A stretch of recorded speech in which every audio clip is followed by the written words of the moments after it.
helmet নিয়ে এলাম তালাশ টালাশ করি তার মাঝে এখানকা ইয়ে যাবো আর কি কলি মসজিদ ঘরের দিকে আসুন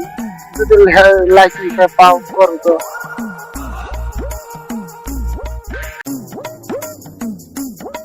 হেলমেট সাইকেল নিয়ে লাইসেন্স করবে করবেন হেলমেটটা তো একখানা তো পাইলাম তোমার লাইসেন্স কত একজনের লাইসেন্স আরেকজনে খাড়ে না তো কেরা কইছে খাড়ে না খাড়ে না খাড়ে এই মূর্খমি কথা কেরা কইছে দেখালে এলো খালি লাইসেন্স এই আমার নাম আর তোমার নাম মিলবো তখন 5 টাকা নিয়ে যাবো বাইক নিয়ে গেলে তাও হেলমেট নিয়ে গেলে তাও চেক করে না লাইসেন্স কাটবো না 5 টাকা নিয়ে যাবো বাইক নিয়ে গেলে তাও চলে হেলমেট আমি তো মেডেল দিই এক ধরে লাইসেন্স আর ধরে খাটবো না ওইখানে তো আমি জিরা পাই ওটা দিয়ে নিয়ে যাবো যে কি পাইছি লাইসেন্স লঙ্ঘন 7 দিন দিয়ে